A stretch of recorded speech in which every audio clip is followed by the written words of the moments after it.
Primera de Timoteo, capítulo 6, versículo 10. Antes de leerlo, decirles que, según nos cuenta el libro de los Hechos, el padre de Timoteo era griego, pero su madre era judía. Por lo tanto, según la ley judía, Timoteo era judío. Yo sé que hay un juego al cual jugamos, que el otro día fallé la respuesta, pero yo sinceramente les digo que está mal, el juego está mal, porque cuando la madre es judía, aunque el padre no sea judío, se considera que el niño es judío. Entonces, en ese juego de la Biblia, qué gentil acompañó a Pablo y tal, y la respuesta era Timoteo, pero la respuesta es equivocada, ¿no? Pero bueno, Pablo dice que lo conoció en uno de los viajes, se ve que tenía buenas referencias, se ve que hablaron bien de él, dice que lo circuncidó, por si acaso los judíos se metieran con él porque no estaba circuncidado, y con el paso del tiempo Timoteo se convirtió en uno de los hombres de confianza del apóstol Pablo. Fíjate hasta qué punto llegó a tener confianza el apóstol Pablo en Timoteo, que a pesar de que era una persona con problemas de salud, la Biblia nos enseña que tenía problemas continuos con el estómago, y sabemos que era joven y probablemente hasta soltero, pues el apóstol Pablo le rogó que se quedara al frente de la iglesia que él había abierto en la ciudad de Éfeso. Sabemos que la iglesia de Éfeso años más tarde recibió una carta que, gracias al Señor, nosotros la tenemos en la Biblia, que lleva el nombre de Carta de Pablo a los Efesios, una carta maravillosa. Y sabemos que en esa ciudad fue donde más tiempo el apóstol Pablo estuvo pastoreando y predicando. La obra comenzó de una forma un tanto extraña, ¿no? Porque dice la Biblia que el apóstol Pablo ya había estado una primera vez en Éfeso, pero no había predicado. Después de años vuelve y dice que conoció a un pequeño grupo de hermanos y les hace una pregunta.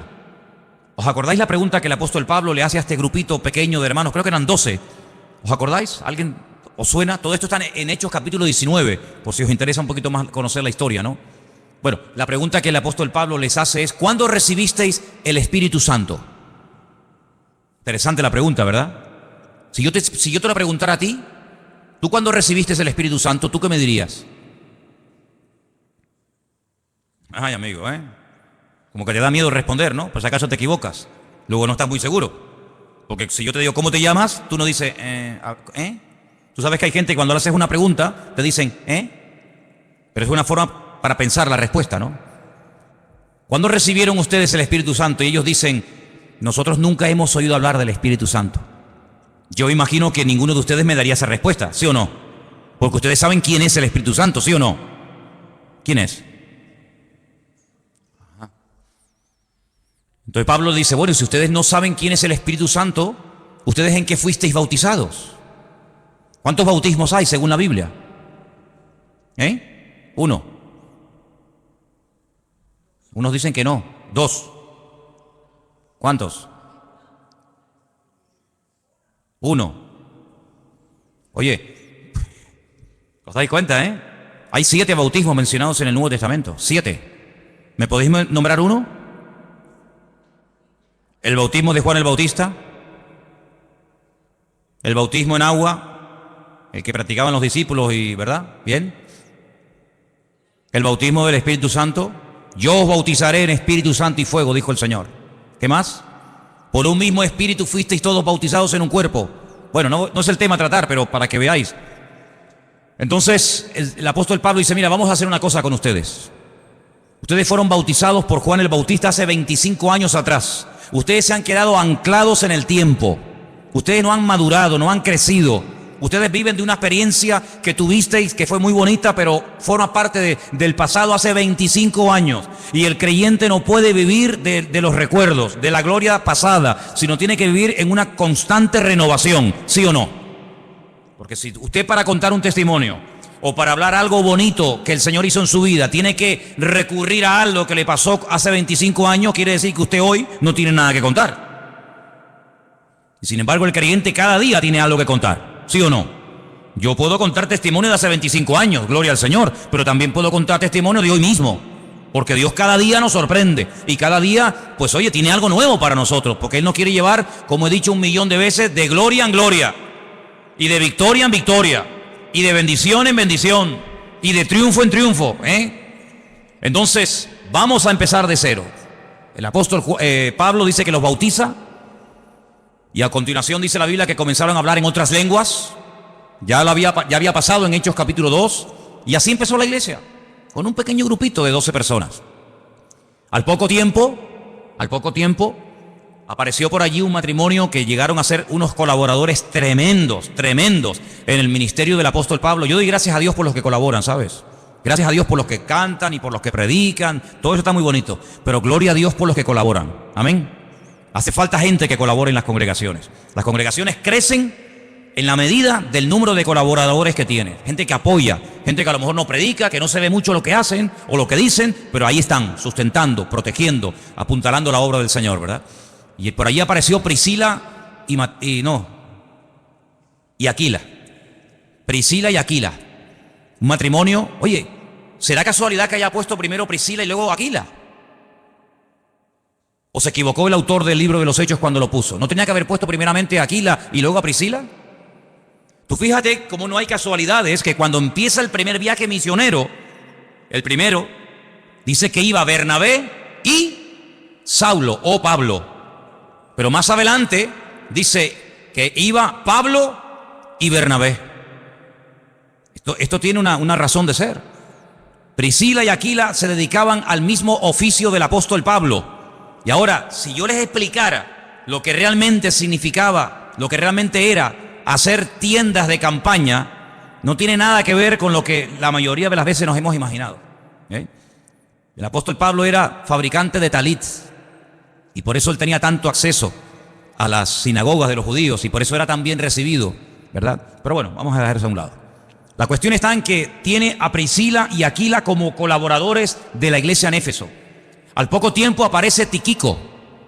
Al poco tiempo se une al equipo ministerial Timoteo. Y mira tú por dónde. ¿Sabes quién estaba de miembro en la iglesia de Éfeso? El apóstol Juan. Sí, el que escribió el Apocalipsis, el Evangelio. Allí estaba. ¿Pero con quién estaba?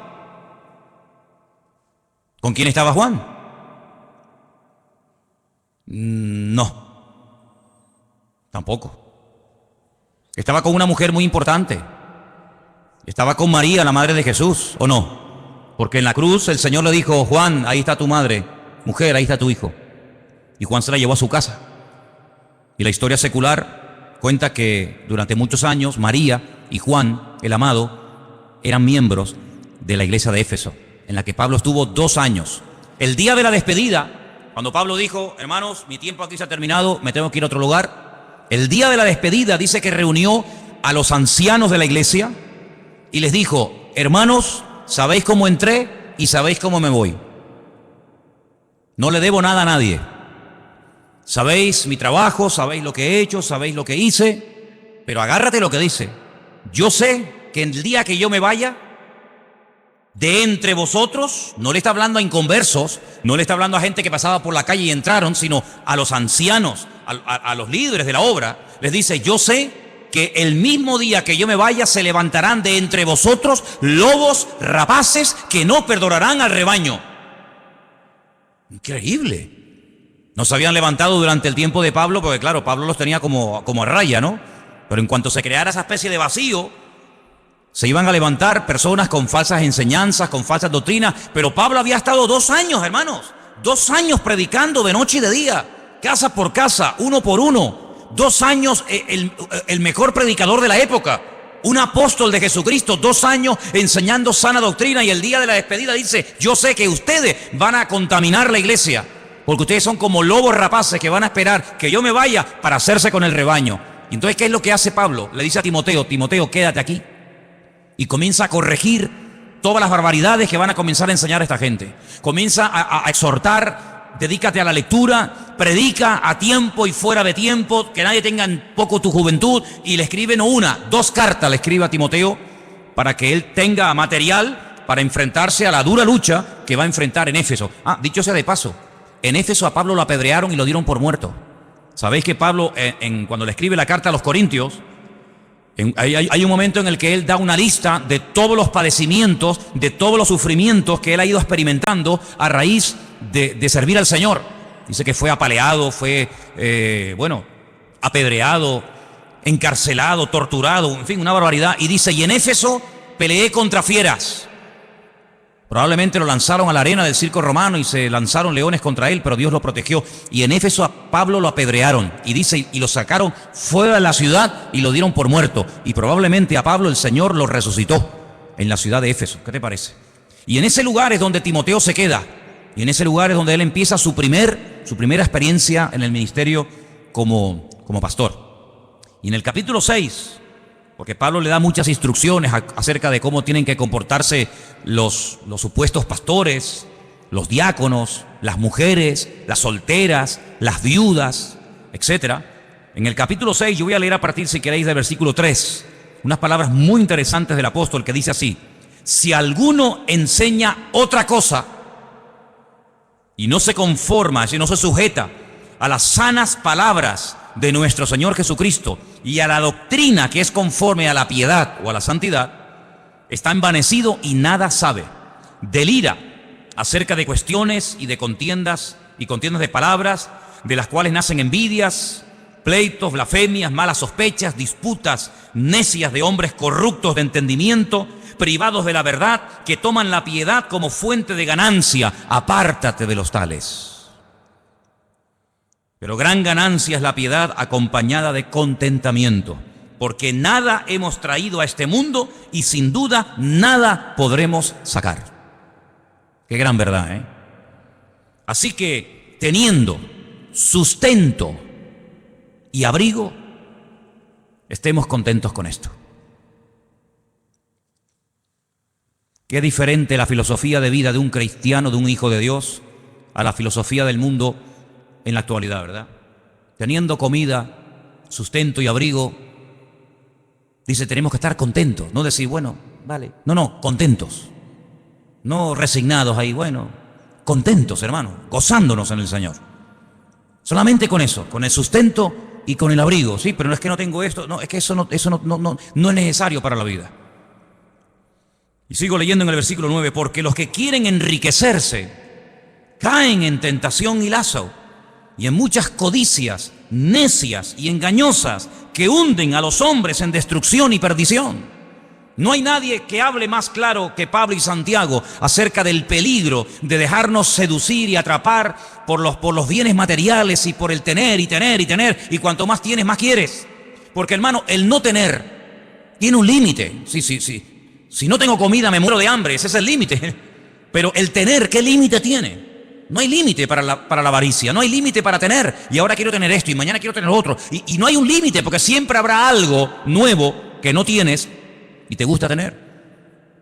Pero la palabra de Dios nos enseña que nosotros no tenemos que entrar en ese juego, en esas vanidades absurdas de tener y tener y tener y tener y tener, sino que teniendo, como acabamos de leer, sustento y abrigo, estemos contentos con esto. Hoy ha habido gente en el mundo que ha muerto de hambre, hermanos.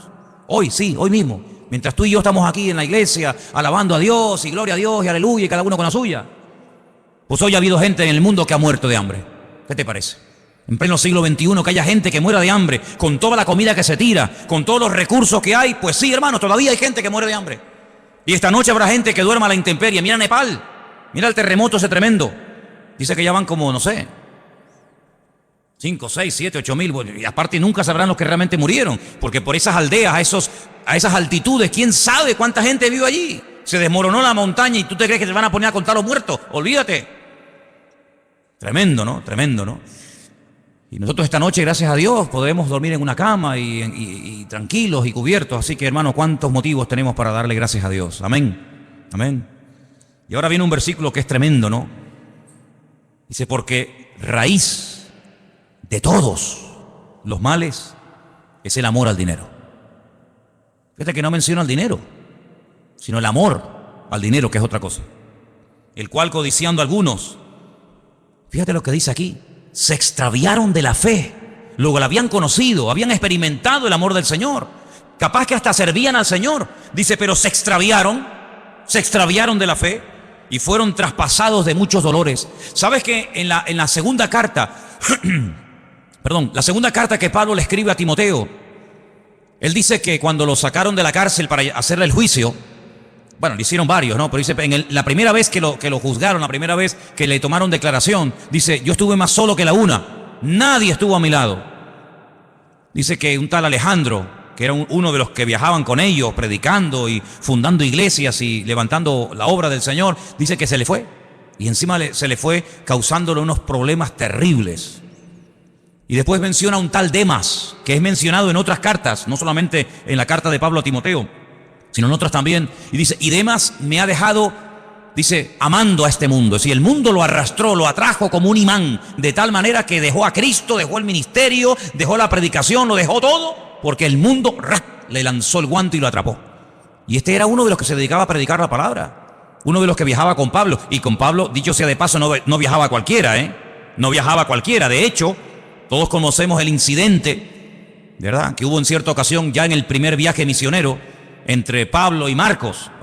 ¿Sabéis o no? Dice la Biblia que, bueno, llegó un momento en el que Pablo viajaba con Bernabé y Bernabé se llevó a su sobrino, a Juan Marcos, el que después escribiría el primer evangelio que lleva su nombre.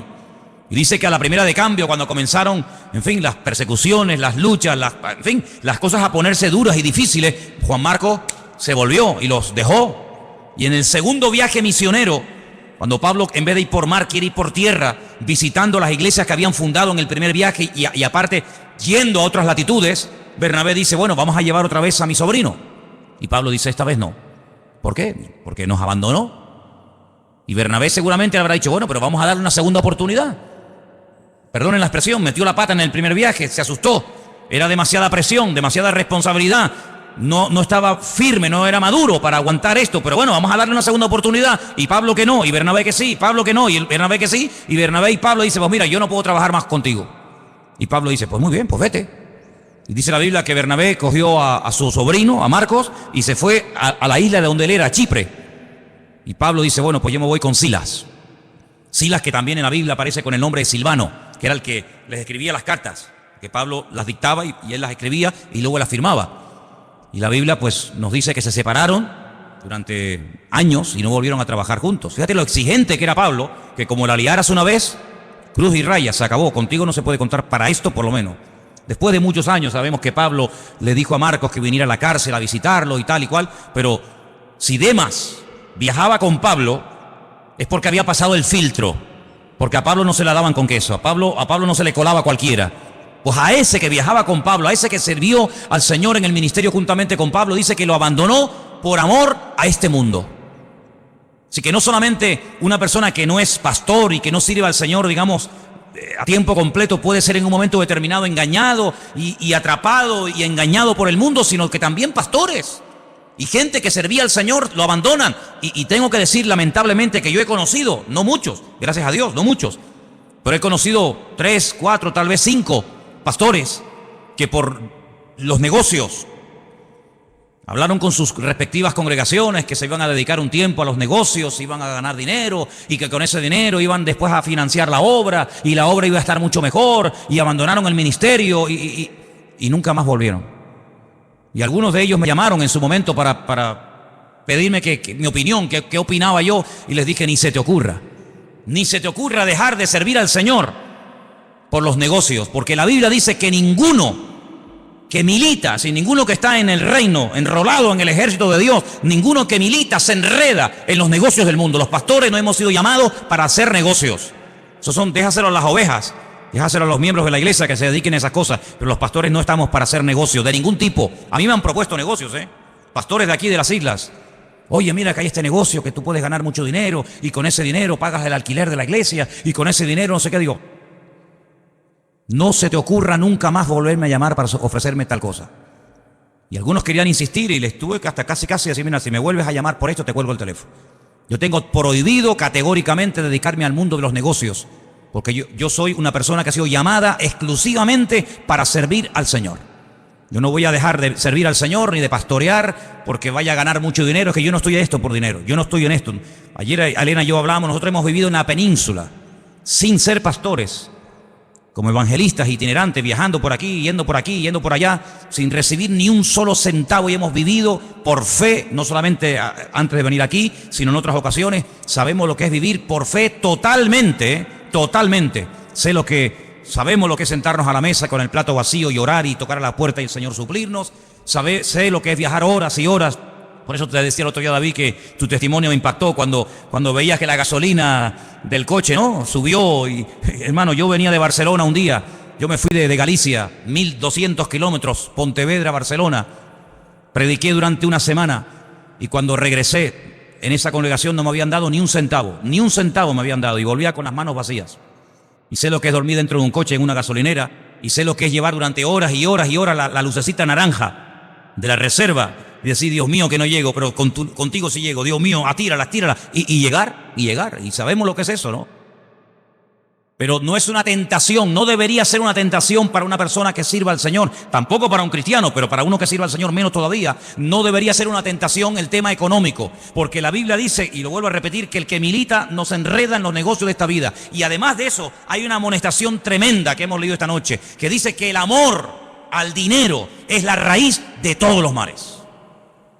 Por amor al dinero se deja el ministerio. Por amor al dinero se deja de venir a la iglesia. Por amor al dinero se deja de servir al Señor. Por amor al dinero se hacen guerras, se viola, se mata, se asesina, se hacen injusticias. Por amor al dinero se hacen barbaridades. Y si no miren el país en el que vivimos, ¿qué es lo que lo ha destruido? El amor al dinero. El amor al dinero. Y ahora le están pidiendo a la pobre gente que lleve su DNI deprisa y corriendo al banco, porque si no te bloquean la cuenta y no sé qué, no sé cuánto. ¿Y por qué no se lo han pedido a todos estos sinvergüenzas ladrones que han robado millones y millones y saben que lo han robado y no van a devolver ni un centavo? Ese es el mundo en el que vivimos, el amor al dinero, ¿verdad? Y ganan sueldos alucinantes que ni en toda la vida tú y yo vamos a vivir, pero quieren más y más y más. Y ya tengo 1 millón y quiero 5, y tengo 5 y quiero 100 y quiero 100. Miren al yerno del rey. ¿Qué más podía pedir ese muchacho? Casado con la hija del rey de España. Tenía su vida garantizada ya para siempre, él, sus hijos, sus nietos, pero la avaricia, el tener más, y una casa, y el otro, y lo otro. El amor al dinero, dice la Biblia, es la raíz de todos los males. Y nosotros no tenemos que entrar en ese terreno, porque es un terreno tremendamente peligroso. El poder y el dinero corrompen a la persona si no está bien parada, si no está bien arraigada en las cosas del Señor. Mire, el hombre más sabio de la tierra, que fue Salomón, según nos cuenta la Biblia, en el libro de Proverbios, capítulo 30. Proverbios, estamos en el Antiguo Testamento, si queréis yo os lo leo. Versículos 8 y 9, dice unas palabras tremendas. Bueno, se ve que él sabía la teoría, pero luego la práctica le costó un poco llevarla a la práctica, ¿no? Pero bueno, por lo menos la teoría la escribió y la sabía. Proverbios 30, 8 y 9 dice: 2 cosas te he demandado, no me las niegues antes de que muera. Vanidad y palabra mentirosa aparta de mí. No me des pobreza ni riqueza. Son los 2 extremos, ¿no? Manténme del pan necesario, no sea que me sacie y te niegue y diga: ¿quién es Dios? ¿Quién es Dios? O que siendo pobre hurte y blasfeme el nombre de mi Dios. Ahí la sabiduría le funcionó y él sabía perfectamente que tanto un extremo, la miseria, la pobreza, como la superabundancia son 2 peligros que terminan matando y destruyendo la vida del hombre. La pregunta que yo les quería hacer esta tarde acerca de este tema es: ¿se puede en la iglesia, o mejor dicho, habla la Biblia del tema del dinero?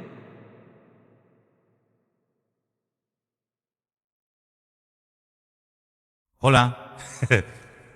Hemos mencionado un versículo que donde aparece la palabra dinero, ¿sí o no? Claro que la Biblia habla de este tema. ¿Saben por qué? Porque tal vez a lo mejor tu problema no sea la enfermedad. Tal vez tu problema no sea tu matrimonio. Tal vez tu problema no sean los nervios, o la depresión, o cualquier otra situación de la vida. Pero tarde o temprano el tema económico de alguna manera u otra nos va a afectar a todos, ¿sí o no? A todos nos va a afectar. Porque vivimos en un mundo donde hay un sistema creado por el hombre. Y en ese mundo vivimos, aunque no somos de este mundo, estamos de paso, pero por vivir en este mundo, cuando llega final de mes, tenemos que pagar, los que tengan casa en propiedad, su hipoteca, los que vivimos de alquiler, nuestro alquiler. Cuando llega el recibo de la luz hay que pagarlo con dinero. Cuando quieres poner gasolina en el coche hay que utilizar dinero. Cuando quieres comprarte un par de zapatos porque te hacen falta tienes que utilizar dinero. Cuando quieres llamar a tu familia que está en el otro punto de la tierra tienes que pagar con dinero. En fin, todo hoy en día gira en torno al dinero. Y con el dinero se pueden hacer muchas cosas buenas. Claro que sí. Con el dinero se pueden abrir iglesias, se pueden comprar Biblias, se puede comprar cosas para ayudar a la gente. Habéis visto en En la pantalla habéis visto lo que se hizo en su día. Gracias al Señor, con el dinero que entraba, se pudo comprar un terreno donde hoy en día hay niños huérfanos, ¿verdad? Que si no fuera por la ayuda que reciben estarían por las calles tirados como perros, muertos de hambre, o sabe Dios qué, ¿verdad? Con el dinero se pueden hacer maravillas, pero también se pueden hacer auténticas barbaridades. Auténticas barbaridades. Fíjate tú, hermano, que el día que el Señor Jesucristo resucitó y los fariseos y los escribas y los sumos sacerdotes sabían que había resucitado, porque ellos sabían perfectamente que el testimonio de la guardia romana era un testimonio fidedigno. Ellos sabían perfectamente que la resurrección se había producido, pero no querían aceptarla. No querían decir, oye, nos hemos equivocado, hemos matado al Mesías y al final era quien él dijo que era, el Mesías, y ha resucitado. Bueno, vamos a pedirle al Señor perdón. No.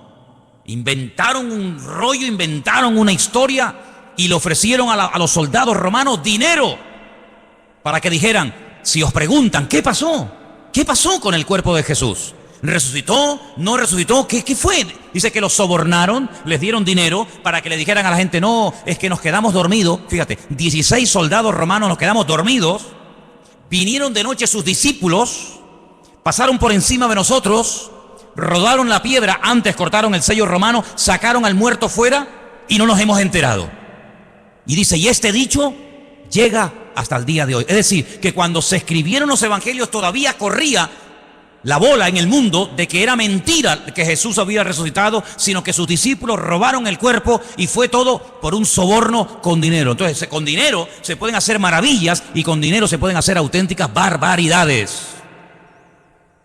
Porque el dinero es un instrumento, es un buen siervo, pero es muy mal amo, es tremendamente cruel. Si lo usas, será una bendición. Si te usa, te destruirá. Si lo usas adecuadamente, si lo administras, si lo canalizas para el fin por el cual Dios te lo dio, será una bendición. De hecho, el martes en la clase de discipulado pusimos en una pizarra las listas, las 2 listas que hay en el Nuevo Testamento de lo que llamamos los dones del Espíritu Santo, que están en Romanos capítulo 12 y Primera de Corintios capítulo 12, y uno de los dones es el don de repartir.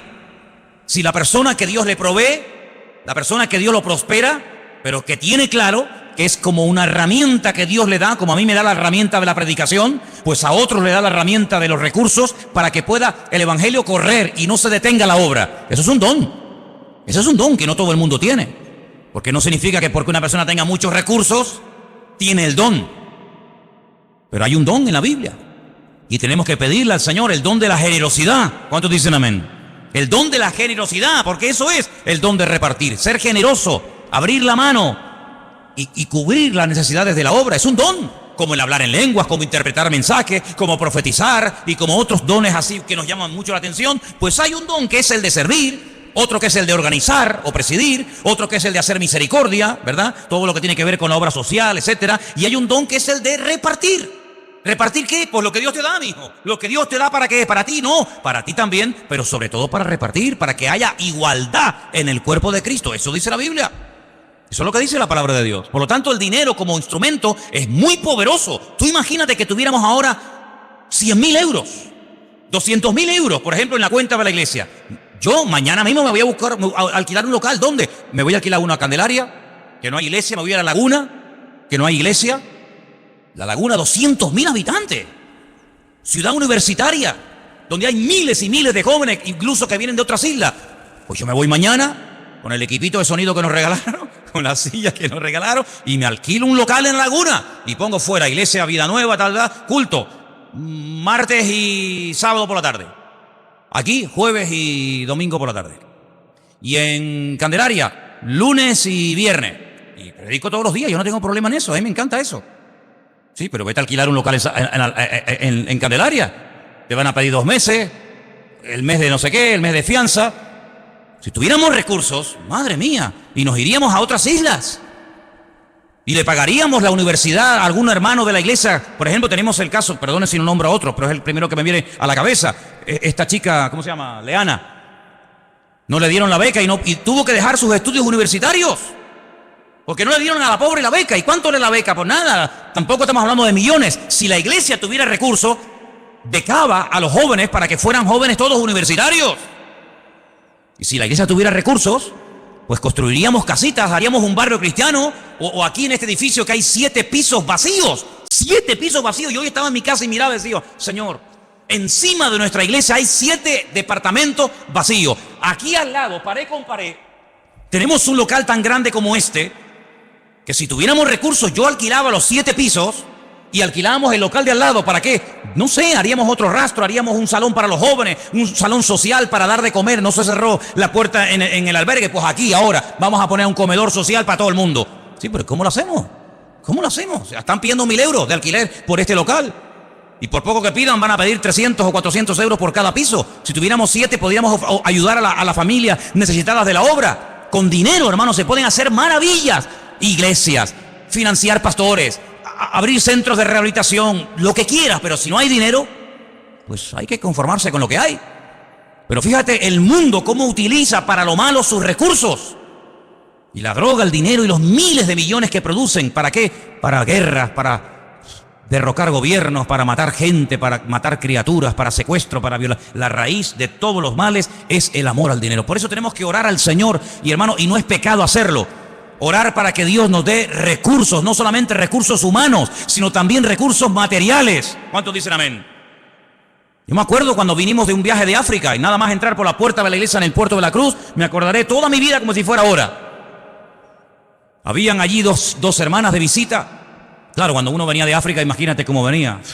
Vienes encendido de África, ¿no? Viendo la necesidad, viendo la basura, viendo a los chiquillos. Veníamos de allí locos y querías meter a todo el mundo en la visión de África. Y estaba allí una señora y nada más terminar el culto me dice, ¿me deja su número de cuenta? Y le dije, ¿para qué? Pensé que me iba a pedir algo. Si no, porque quiero dar una ofrenda a la iglesia. Digo, entonces usted necesita la cuenta de la iglesia, no la cuenta mía. Eso, la cuenta de la iglesia. Digo, mira, ahí está Armando, me acordaré que estaba allí. Digo, háblese con ese hermano que está ahí. Él le da el número de la cuenta de la iglesia. Y dio 10.000 euros. Que no ha sido la ofrenda más grande que han dado aquí, Porque aquí una vez un hermano dio 5 millones de pesetas, Cuando empezamos, un hermano de aquí dio 5 millones de pesetas. Y a la semana otro dio 2.700.000 pesetas. Cuando empezamos aquí hace 14 años. Y con ese dinero, pues se compró el terreno, se comenzó a construir. Después vino un hermano que ya no se congrega aquí, que dio un día 5.000 euros. Me fui un día a predicar a Madrid y salía del baño y se me acercó una hermana y me dijo, tenga hermano, para los niños de África, y me dio 1.000 euros. Y fue una cosa increíble. Con dinero, hermanos, se pueden hacer maravillas. Maravillas, sinceramente. Y tenemos que orar al Señor, que el Señor levante obreros, pero obreros que podamos después ayudarlos y podamos sustentarlos y que se dediquen, como yo creo que tiene que ser dedicado un obrero, a tiempo completo. Y que tenga sus recursos y que tenga sus necesidades cubiertas. ¿Para qué? Para que tenga 24 horas al día dispuesto para servir al Señor. Y tenemos que orar y Dios lo puede hacer. ¿Cuántos dicen amén, hermano? Dios lo puede hacer. Yo creo que una de las cosas que el diablo está tratando de controlar a toda costa son las finanzas y los recursos, para que los creyentes no levanten cabeza y para que las iglesias sean cabeza en vez de ser cola, como dice la palabra que tienen que ser. Y a mí me da mucho dolor cuando veo hermanos que tienen, para que seamos cabeza y no cola, ¿no? Lo dije al revés, perdón. Menos mal que ustedes ya saben de la Biblia. Que ya pueden corregir al pastor. Fíjate qué maravilla, Qué nivelazo, Tremendo, Entonces, hermanos, tenemos que orar que Dios supla recursos, hombre. Imagínate que pudiéramos alquilar ese local, no sé, en La Laguna, en Candelaria o en Guímaro, donde fuera. Bueno, a alguna pareja ahí de la iglesia que esté dispuesto a ir allí. Venga, mandamos a fulano y a mengano. Sí, ¿cómo los mandamos? ¿Con una mano delante y la mano detrás? ¿Cómo los mandamos? Habrá que comprarles un cochecito, alquilarles un piso, pagarles el primer año los gastos de la obra hasta que la iglesia crezca. ¿Cuántas maravillas se pueden hacer con recursos, hermanos? Y tenemos que orar para que en el nombre de Jesús las riquezas o las necesidades materiales de la obra no frenen el avance del Evangelio, no frenen el avance del Señor. Y yo creo que si tenemos fe y oramos, el Señor va a hacer milagros entre nosotros, porque nuestro Dios es un Dios de milagros. Pero hay algo, hermanos, que yo tengo que decirlo, y no lo digo con doble intención, porque líbreme Dios, lo digo con toda sinceridad. Mire, hermano, si nosotros somos fieles, aunque seamos 4, no me importa el número no tiene nada que ver con esto. Si nosotros somos fieles con nuestro Dios en lo que nos corresponde como cristianos dar, Dios va a respaldar su obra. Porque dice la Biblia, y quiero leer ese versículo esta tarde, porque la Biblia, claro que habla de economía, pero de economía sana. no de economía corrupta como están las calles, sino de una economía correcta, sana, justa. En el libro de Malaquías, que en su Biblia está en el último del Antiguo Testamento, hay un versículo que yo sé que tú conoces de memoria, pero yo te lo voy a leer. Está en capítulo 4 de Malaquías. 3, perdón. Cuando uno deja su Biblia y coge otra, ¿verdad? En la otra Biblia mía hago así, pum, y lo encuentro enseguida. Cuando uno cambia de Biblia parece que nos cuesta más conseguir las cosas, ¿no? Pero hablando acerca de las ofrendas, hablando acerca de los diezmos. ¿Me ayudáis? Es el 10, pero que... Sí, 3, sí, perdón, ya está, sí, 3:10, perdón, sí. Es que en la otra Biblia tengo ese versículo a la izquierda y en esta está a la derecha. Capítulo 3 de Malaquías, verso 10. Bueno, si quieren arranco desde el... pasa que es muy fuerte el 9, no sé si les va a gustar que lo lea. No sé qué hacer. Yo iba a leer el 8, pero es que el 8 peor. Ay, mi madre. Ahora me metí en un follón. Ahora me metí en un lío. ¿Puedo leer el 8? Tú eres el que me estás diciendo que lo lea, ¿eh? ¿Robará el hombre a Dios? Y tú dices, ¿cómo va a robar un hombre a Dios? ¿Se puede robar a Dios? No, vamos a seguir leyendo. Vosotros me habéis robado. Y dijisteis, ¿en qué? ¿En qué te hemos robado a ti? Y dice el Señor, en vuestros diezmos y en vuestras ofrendas. Yo te dije que el versículo era muy fuerte, ¿eh? Yo te dije que el versículo era tremendo. ¿Me dejáis leer el 9? Bueno. Malditos sois con maldición, porque vosotros, toda la nación, me habéis robado. Pero tú lees esto y tú dices, madre mía, qué tremendo, ¿no? Así que esta gente, si lees el contexto, sembraban, apenas cosechaban, todo les iba mal, estaban bajo maldición, según hemos leído, porque Dios les dice en el versículo 8, me habéis robado en esto y en esto. Y las consecuencias las estáis sufriendo. ¿Sí? Claro. La pregunta es, ¿hay solución? ¿Hay remedio? Siempre hay solución, hermano. Siempre hay remedio. Siempre. Cuando el Señor apunta con su dedo y señala en una dirección hacia algo que estamos haciendo mal, no lo hace para condenarnos, sino lo hace para decirnos, oye, pero si quieres, puedes salir de este callejón sin salida. Sí, estáis mal, estáis bajo maldición, lo habéis hecho fatal, pero la solución la da en el verso 10, que era el que yo en un principio quería leer, pero te leí el 8 y el 9 porque tú me diste permiso para leerlo. Traed todos los diezmos al alfolí. ¿Sabéis lo que era el alfolí? Porque si leo una palabra y no la entendéis, ¿para qué sigo? El alfolí era una caja, un cajón grande, con una especie de ranura, como una hucha gigante, ¿vale? Traer todos los diezmos al cajón, traer todos los diezmos a la hucha. Por eso, dicho sea de paso, sabéis que hay muchas huchas que tienen forma de cerdo. Es un cerdito con una rajita arriba, ¿sí? ¿Y por qué tienen forma de cerdo? Porque los que daban el diezmo eran los judíos. Las naciones paganas no pagaban el diezmo, pero los judíos daban el diezmo. ¿Y cómo llamaban a los judíos? Cerdos. Y era un insulto. De ahí vienen las huchas con forma de cerdito. Traed los diezmos al alfolí, haya alimento en mi casa. Y ahora dice algo tremendo, que no lo dice sobre otro tema, pero sí sobre este. Probadme ahora en esto. Si no, os abriré las ventanas de los cielos, derramaré sobre vosotros bendición hasta que sobreabunde. Además, verso 11, reprenderé también por vosotros al devorador, y no destruirá el fruto de vuestra tierra, ni vuestra vid en el campo será estéril, dice el Señor de los ejércitos. Y todas las naciones os dirán, bienaventurados, porque seréis tierra deseable, dice el Señor de los ejércitos. ¿Cómo empieza el versículo? Malditos sois con maldición, mira cómo os va la vida, mira la situación en la que estáis, cómo termina la historia. Seréis la envidia de las naciones, tierra deseada, tierra bendecida, tierra prosperada. ¿Por qué? Porque cuando ustedes escogen un camino donde ustedes son los que ponen las normas, donde ustedes son los que me estáis mirando a mí, ¿verdad? Estáis mirando a mí, al que predica. Siempre se mira al que predica, no al que entra ni al que sale. Cuando una persona hace su voluntad, cuando una persona hace las cosas a su manera, pues las consecuencias son terribles. Cuando una persona escoge el camino del Señor, obedece al Señor, cumple su palabra, dice aquí que se llegarían a ser una nación deseable para todas las naciones. Vete al Oriente Medio, Vete a Irak. ¿Cómo está Irak? Es una pena, un desastre. Vete a Siria. ¿Cómo está? Desastre. Vete a todos esos países. ¿Cuál es la ciudad, el país más bendecido de Oriente Medio? Donde los limones son así de grandes, así de grandes. Donde hay bendición, donde hay prosperidad, donde no hay paro, donde no hay analfabetismo, donde buscan gente porque hay trabajo y trabajo de sobra. ¿Cuál es la ciudad, el país más bendecido y más próspero de Oriente Medio? El más chiquito de todos, el más pequeñito.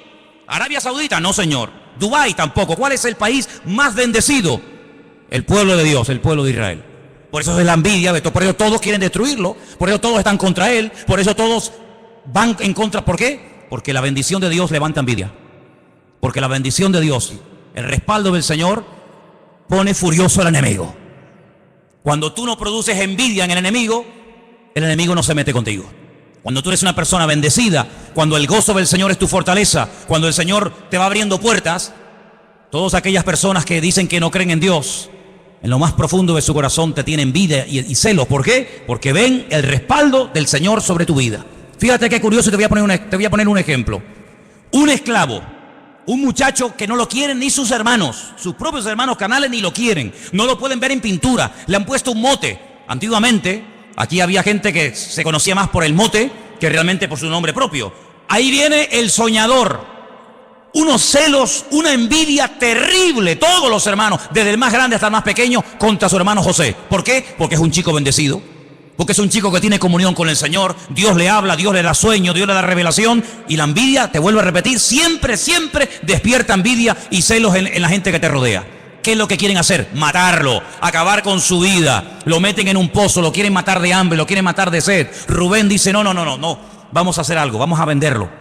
Vamos a venderlo porque ya matarlo es muy duro. Pero bueno, y cuando vayamos a la casa y nuestro padre nos pregunte por nuestro hermano, ¿qué le decimos? Si él lo mandó. Y ahora cuando vayamos nosotros y José se queda aquí, ¿qué le decimos? Bueno, inventamos una mentira. Le quitamos la ropa, que era una ropa de colores que él llevaba, la teñimos con sangre de un animal y le decimos a nuestro padre que José ha sido despedazado por una fiera del campo y ha muerto.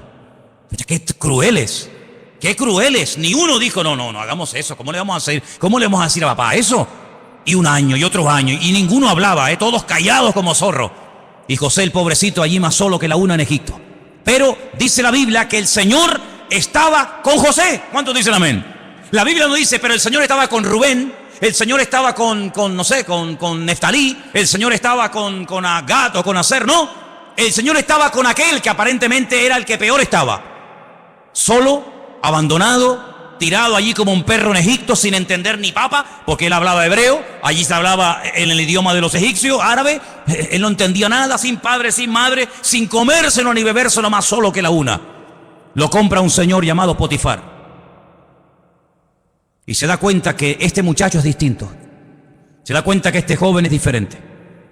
Siembra y hay unas cosechas alucinantes, organiza el ganado y el ganado es sano, robusto y fuerte. Donde pone la mano José, dice, allí estaba la mano de Dios. José es un hombre próspero porque tiene comunión con el Señor. Claro, la envidia y los celos, ¿de qué venía? De la unción y de la bendición de Dios que había sobre su vida. Entonces, amados hermanos, te das cuenta cómo cuando una persona es bendecida, cuando una persona tiene algo que decirle al mundo, la gente te preguntará y la gente se te acercará. Pero si vamos por la vida quejándonos, si vamos por la vida lamentándonos, ¿qué te van a preguntar a ti? ¿Para qué se te van a acercar a ti si ya poniendo la televisión nos ponen la cabeza así todos los días? Pero ¿a quién se van a acercar? A la persona que vive en este mundo, pero es diferente. Ríe, canta, danza, baila, honra al Señor. ¿Por qué? Porque aunque vive en este mundo, no es de este mundo.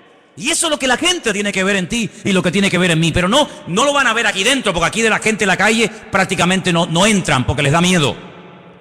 Pero cuando salgas de aquí, ya verás compañeros de trabajo, compañeros de instituto, compañeros de clase, vecinos, amigos, familiares. Es ahí donde tienes que marcar una diferencia y hablar diferente y hablar distinto. Es decir, Dios está con nosotros, pero en palabras y en hechos. ¿Cuántos dicen amén? Pero para eso tenemos que hacer lo que nos corresponde. Esto no es tocar un botón y ya está, no.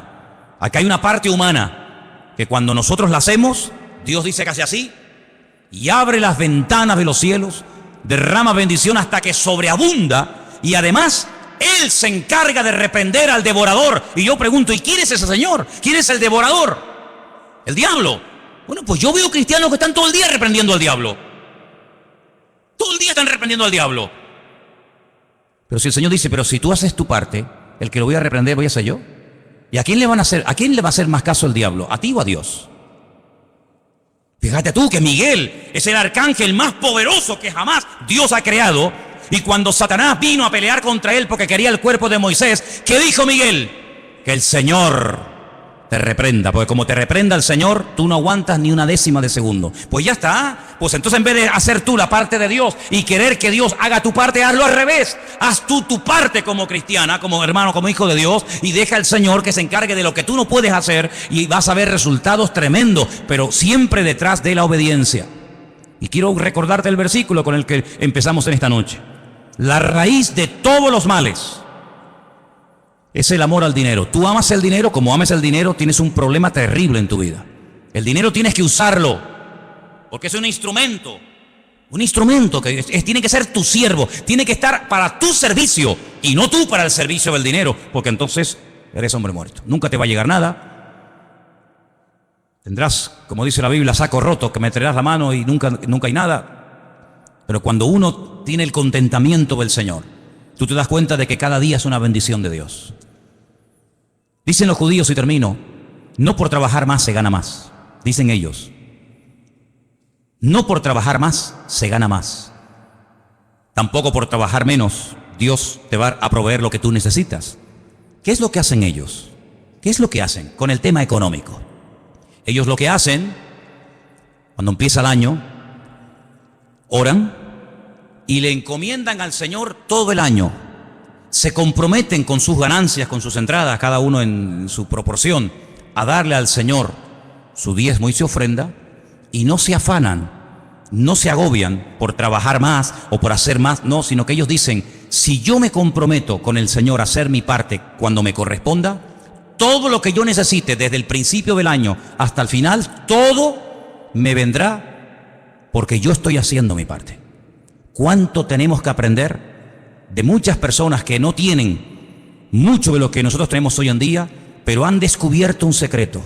Haga usted su parte y olvídate de estar agobiado y venga, que no por trabajar más vas a ganar más, sino que Dios te va a dar lo justo y necesario siempre y cuando tú hagas la parte que te corresponde. Pregúntate esta noche, ¿tú estás cumpliendo con tu parte?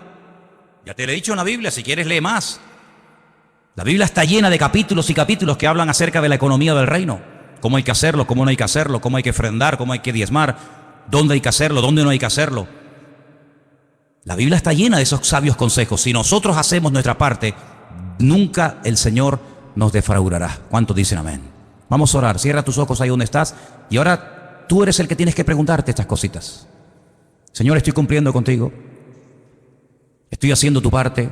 ¿O soy un avaro? ¿Sabes que al avaro la Biblia lo llama idólatra? Avaro, idólatra. ¿Por qué? Porque el que es avaro, el que cree que es dueño de todo cuanto tiene, en cierto sentido está adorando y está sirviendo a algo, en este caso al dinero. Y nosotros tenemos una orden que dice en la palabra, al Señor tu Dios adorarás y a Él solo servirás. Usted no tiene que servir a otras cosas, sino solamente al Señor. ¿La está sirviendo? Ponga al Señor en primer lugar en su vida, hermano y hermana. Fíese de Dios. Cumpla usted con su parte.